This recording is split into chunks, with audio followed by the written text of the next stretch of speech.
And hello, everybody. Welcome to Two Guys Talking Sports. I'm Pat McDonald with Choice 102. He's Tim Birney of the Sports Reports. This is our preview show for this week. A huge week here on both sides of the border, obviously. Tim, let's start in Section 4, and we'll start with the biggest one for us anyway, Waverly Owego. Two great programs here in Tioga County, and we call them rivals. They don't play all the time. The last couple of years they played a lot, but it's just great to see two teams from 20 minutes apart playing for a title. Yeah, two really good coaching staffs, one young coaching staff, one veteran coaching staff. Waverly's got a bunch of section titles to their credit under Jason Miller. Owego looking for the first ever Section 4 title, football title. That's kind of amazing, if you ask me, that they haven't won one before. I think this is going to be a fun game. I think if it stays a low-scoring game, Owego's got a good shot. If the points start coming on the board, I think Waverly's, favored. Yeah, I missed the last one. I listened to it on the radio. I was on my way out of town, and sounded like a really good game. I had told our Owego football announcer on WBO, Darren Dodge, before that game, I said they needed to hold Waverly under 14 to have a chance. They held Waverly to 14, but only scored 7. So I think it's a similar story. I think if Owego can keep Waverly to 14 or less, they have a chance to, get enough points. They beat Maine Endwell 19-16, but they only scored one offensive touchdown. Yeah. A kickoff return to open the game and a fourth quarter pick six. So, it's a team that's really struggled between penalties putting them behind the marker, the sticks, and struggles a little bit in the red zone.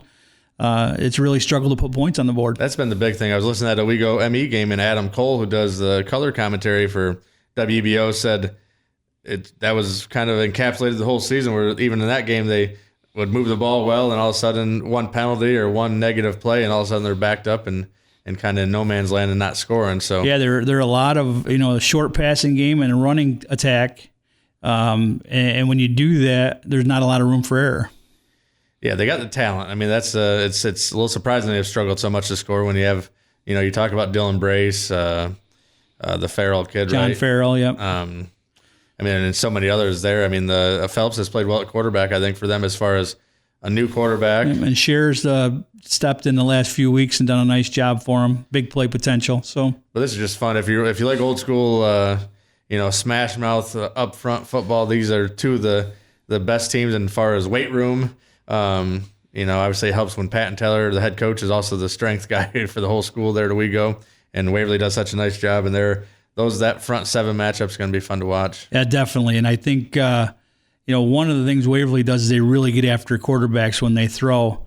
Owego doesn't give up enough points to get to the point where they're desperate to throw the football. If Waverly jumps on them early and forces them into the passing game, that could be bad news. But I don't see that happening. Owego's defense has only given up season high 16 points in a game. They're giving up less than 10 a game. That's amazing. And I think we talked to both coaches about special teams, and that could come into play. As far as Owego, they're really good at returning kicks. Had some troubles with the PATs last week. And then Waverly, haven't seen them used a ton, but Hogan Shaw's got a leg that most coaches don't have that in their pocket. He's capable of the touchback, pinning the other team to their own their own 20. They use a lot of field goals, but I think he could if they really needed one down the stretch. He's at least got the leg that can get it there. He's got 30. He's got 35, probably 40-yard potential, maybe even a little bit more than that, depending on the wind. And then obviously he was. I was listening to that game last time, and the punting was key in that game for Waverly too. I know. So. Yeah, he gets the ball in the air. That's for sure. Special teams, when it comes to these games like this, special teams, a big special teams play either way makes a difference in the game. So we'll put each other on the spot here. What do you got? I just have trouble picking Owego because they really struggle to score, and Waverly's a very good defensive team too. So I don't think it's going to be a blowout by any means, but I think I'd probably take Waverly, 21-7. Yeah, I think I have Waverly 14-13 is what the number that popped in my mind. Just when you're talking to Coach Taylor about some struggles PAT wise and all that, and that could come into play. And like you said, they're gonna maybe Owego shocks us and they put up some points, but they haven't done it yet this year. And they could. I mean, Waverly, Waverly, the first game Waverly won 14-7. They fumbled inside the 2-yard line. and then they got stopped. Owego's defense stopped them in the red zone. Thanks to, I think there was a penalty involved in that too. Waverly would have had first and goal. They ended up, 2nd and 15, and ended up turning the ball over inside the 20. And listening to that game on the radio, it sounded like a game that we've seen a few this year where unfortunately, one thing you don't want to talk about refs at all. Right. And that sounded like a game where the refs and the announcer said on the radio that it wasn't one side or the other against, but there were just some pivotal plays in there that were called that changed the game. That particular crew, the majority of it had been at Endicott a couple of weeks before that, and there were 39 flags called in the game. UE's the home team. They had 22 penalties on them accepted, and another 3 of them declined. So, there's 39 flags. And I think the night before that, the Waverly UE game, they had been at the Tioga game, and they threw 25 or 26 flags. And in this Owego game, there was 20 plus again. So, and nobody wants to see that. No, exactly. You could throw a flag on every play. Yeah, you really could. You just have to. If it doesn't impact the play, don't call it. Yeah, let's just hope let the players settle on the field and the stripes stay out of the way, right? So I think, a good one in store for us there, though. It's going to be fun to watch. We'll have it on radio, Choice 102 and WEBO, a simulcast there. I'll be on the call with Darren Dodge. Also, that's 8 o'clock Friday night, by the way, although that's tentative, as this game is before at Unitigo, Moravia, 5 o'clock Friday night at Susquehanna Valley. Obviously, Moravia has been the class of that 8-man for a few years, but Unitigo's pretty good. They, Edison only lost twice this year, and they lost to both these two teams. And Unitigo really laid it on them, their first loss, and Moravia beat them 26-16. So I like Unitigo. And don't get me wrong, I'm not an expert in football. I haven't seen either one of these teams play, so I'm just going to go with the common scores and stuff, and I'll take Unitigo Franklin. Yeah, I probably would too, just looking at some of the scores there. And let's just hope so. I was at last year, Tioga had the late game in this thing, and I don't think it started until almost 9 o'clock. Yeah. Because overtime in the 8-man game. So, and it was cold. Yeah, it was even colder, and it's going to be this Friday. So so I'm just hoping for a short game and speed up the trophy presentation and all that. We'll get going for the Waverly Owego game, hopefully around 8:30. Also Friday night, Corning at Elmira. We've talked about it a little bit this week already. That's a interesting one because, like you said, usually the team that wins the regular season and gets a home field, a lot of times they're not winning that game. No, it's a rivalry game. Like I said a couple years ago, Corning was the big favorite, and Elmira upset them. Elmira beat them again last year. Elmira should win this game. Corning's really struggled this year. First time in quite a while that they've had these kind of struggles. But that said, this would be the type of game to make your season if you go up there and upset Elmira and go to the States. Other game Friday night, Horseheads at UE. Horseheads seems to be turning things around a little bit. Yeah, UE's pretty good. I know Maine Endwell smoked them, but I like UE's quarterback a lot. If they keep their heads about them and their wits about them, I think they can beat Horseheads. That said, I think you're right. I think Horseheads, they lost a couple of players for the year early, and I think it took them a while to adjust their game. I think I said I'd take UE earlier in the week. I think I'm changing my mind and leaning a little bit towards Horseheads right now. Yeah, I would lean towards Horseheads. They're the defending champs, I guess. You got to, to be the man, you got to beat the man. So the UE's got to go through Horseheads, although UE's at home. But Horseheads just went on the road last beat week, Vestal, right? So I would take Horseheads there. Saturday, Shenango Forks taking on Oneonta at Sus Valley. That's the noon start on Saturday. No contest. Yeah. And that, I'm not belittling Oneonta whatsoever. That's a big win over Oneonta or over Windsor last week for that program. It's a building block win. This week is Fork's a different beast. Yeah, number one team in the state for a reason, and a heavy favorite. Not only to win Section 4, but a heavy favorite probably to win it all. I think so. And then an interesting game, Tioga-Trumansburg to end things on Saturday at Sus Valley, 3 o'clock scheduled start there. Tioga, the favorite, obviously, in this one, but Trumansburg going from 8-man back to 11-man and has obviously done pretty well. Yeah, Trumansburg's got a puncher's chance here. They've got a really good quarterback and some good athletes on the perimeter of the field, but Tioga, I think, is better in the trenches, and Tioga is a much better football team than they were when they beat Trumansburg 24-8 in the regular season. I think I just have a hard time seeing Tioga give up a lot of points because I think Trumansburg's going to have to score a lot of points to win this game. I talked about it in our interview with Coach Aiello I watched Tioga. Their first game against Windsor was the only other game I saw until last week when I saw them beat up on Deposit Hancock, and that's probably the biggest improvement offensive-wise I've seen of any team in years. So, and it just took Logan Bellis to get back.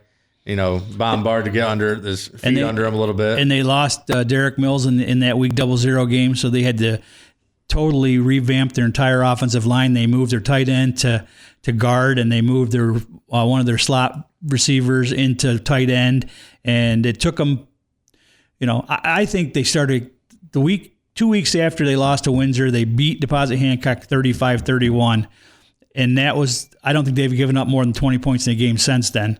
And most of the time it's been 8 or 10 or 12 points. I mean, they've been, but that offense, who were down 7-6 at half, they scored 4 touchdowns in the second half against Delhi and beat them 34-14. And that offense hasn't slowed down since. Two things that don't surprise me ever with Tioga is having a good defense because of that wrestling program and all those wrestlers on the football team. And then who is the O-line coach at Tioga? McCauley. Adam McCauley. He does a great job. He can turn anybody into a good offensive lineman, It seems like. I mean, a couple years ago when they went on a state title run, they had a first-year senior, I think, come out that was starting center. Max Stadinsky. The big thing about this, too, is Trumansburg likes to throw the football. And last time, they didn't really start going after the quarterback till late. I think if Tioga can get a lead early and they pin their ears back, they've got some kids that can get after the quarterback, namely Dominic Palmer. Yeah. He had 2 or 3 sacks last week. And it could be a real long day for Trumansburg if Tioga jumps on him early. Yeah, I'm going 35-20, maybe Tioga, I think. Yeah, I'm thinking 30-12, something like that. Yeah. So hoping for some wins for our local squads here, obviously. Before we talk some District 4 and PIAA football, let's send it to our friends at UHS Sports Medicine. UHS Sports Medicine is your team's partner, keeping you healthy both on and off the field. Learn more at nyuhs.org. All right, Tim, let's talk some District 4 and PIAA football. It's always weird in District 4 and PIAA where the classes sizes are different. So Class AA is the only one still going in districts, and it's a big one. Troy heading down to Catawissa to take on Southern Columbia in a rematch of last year's finals, with Troy rolled and put up a ton of points, including late, which might come into play if Southern has a chance to return to favor. I don't predict them to have a chance to blow out Troy. I think it's going to be a good game. I think I don't know. I'm not betting against Brennan Gilliland and the Trojans just yet. No, I think it's gonna be tough for Troy to go in there and beat them. I'm not saying they won't or they can't. It's just. But I will say this, I think the mystique may be bigger for UNI than it is for Troy after they put 69 on them last year. And a lot of these kids played last year too. So I don't think there's that, oh boy, at Southern Columbia, because they, if they were feeling that at all, it was last year. And I think that feeling's probably gone for the players. It's I wish I could watch that game. That's going to be fun. I know. I was really hoping Waverly and Tioga would be a doubleheader Saturday so I could go to Catawissa on Friday night and call the game on the radio. Last year was a 69-28 win for Troy. That one was at Mansfield University for Troy's home game. This year at Catawissa, which is, that's old school Pennsylvania football down there, and they're going to pack that place. But Troy is too. I think I've already seen some charter buses getting filled up, fan buses from Trojan country. So it's kind of like we talked Tioga. Troy, to start that year, that game against Waverly, Mason Smith moving from running back to quarterback, had a little miscommunication with Gilliland on the option a couple times early. They went away from it, came back to it, and then I saw them a couple weeks later against Athens. They had gotten a little bit better. Gilliland had a health issue for 99% of the year. Last week was really sounds like the first real week back where he felt 100%, and he only had 330 yards, 5 touchdowns. Yeah. So, Brendan Gilliland, best player in District 4. Yeah, when Mason Smith's not far behind him either. No, he's so just kind of like fast, Tioga. I'm just assuming this Troy team right now their offense is finally clicking and at the right time for Coach Smith. Yeah, but this will be the best team they've played all year. Yeah, and I think in these games you wonder if you can do it solely on the ground, because last year they threw the ball against Southern Columbia, and Mason Smith has shown the ability to throw the ball here and there. But again, this will be the best competition they've seen all year. Do they have a good enough? Of course, this is the same thing I said about them last year. Do they have a good enough, balanced enough offense to win? I mean, I'm looking at the stats right now. Mason Smith, 67-95 for 1,056 yards, 18 touchdowns, 1 interception. Yeah, that's against teams that are throwing 9 guys up on the line to try to stop the run. He has it. He has exactly. it, I get it. But I don't think Southern Columbia is going to have to sell out to stop the run, or at least to keep Troy from gashing them. I think Troy might get their 4, 5, 6 yards. They're going to have to do it, and they're going to have to work at it.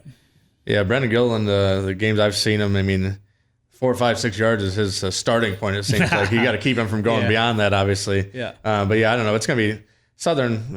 Jim Roth is a legend and won so many district titles in the finals every year. Pretty much, they just book a spot in that every year. I'm sure he's watched every Troy game 5 times this year. Oh, actually, or more. After giving up 69 last year. 69-28 loss, and then seeing them go on and win a state title, and it's going to be a good battle. 2 really good coaches, 2 really good teams. I wish, the only good news about Waverly's start time being 8 o'clock at the earliest is that one's at 7. So hopefully I can find I guess there's no live stream. There's a TV station down there. I don't know if I can get it on TV or listen to my buddy Shane Wilbur a little bit before the game. But it's going to be a good one. What do you got, a final score prediction? I'm rooting for Troy. But I'm going to go with the home team. I think 28-26, Southern Columbia. Yeah. I'm going to go Homer and go Troy. I think it's a similar score, though. I think it's right around there, 28-27, whatever. I think it's going to be hopefully a 1-score game, and it's going to be fun for everybody to watch. And I think the winner of that game is one of the favorites to, make a run. I think so. I mean, we've seen that District 4 AA is as good as anybody in the state over the last 20 years. Yeah, and so selfishly, I'm hoping Troy gets on another run. I can go back down and call the game in the state finals at Cumberland Valley. So Troy Southern Friday night, the only District 4 game left. The other guys have already won their titles and are playing the first round of states. On Friday night, we have Mifflinburg taking on Scranton Prep down in Milton. So a District 4 home game, quote unquote, but over in Milton. And Scranton Prep, we know, beat up on Jersey Shore. They laid one on Jersey Shore, yeah. 50, I think it was 57-12 or something like that. So they're a pretty good football team. So I think Mifflinburg will have their hands full. Shamokin at Bellefonte, so a home game for Bellefonte there in Class 4A, who Shamokin just beat up on Jersey Shore last week after a close game earlier in the season. So Shamokin, really good team. Playing very well. Bellefonte, I don't know anything about them. They're a good football team, good program. So if Shamokin wins that, that's a well-deserved, a big win for them. And finally, Line Mountain in Class Single A, Line Mountain taking on Lackawanna Trail at Shamokin on Saturday. Line Mountain, really good team this year. Maybe the test against Montgomery helps them get ready for this game, and hopefully they can get a win down at Shamokin. Yes, District 4 has done pretty well against District 2 in recent years, so I'd probably take Line Mountain in that game. So that is the schedule for this week, both District 4 and Section 4. We want to thank all the coaches this week for hopping on, taking time out of their practice schedule. Jason Miller from Waverly, Patton Taylor from Owego, Nick Aiello from Tioga. Good luck to all those guys this week as they look to bring home Section 4 titles and continue on the road to the Dome. You got something else? Well, I was just going to say, just for people to listen for Monday, we're going to do a little bit of a look ahead to the winter season for our teams here. Yep, and obviously we'll have some football teams and still some swimmers and stuff going on. But yeah, we're going to take a look as PA starts practice Friday today when this comes out, and then New York starts on Monday practice for the winter sports season. So it's a busy time of year now with the end of the fall season, start of the winter season. But we're thrilled to be part of it here on Two Guys Talking Sports.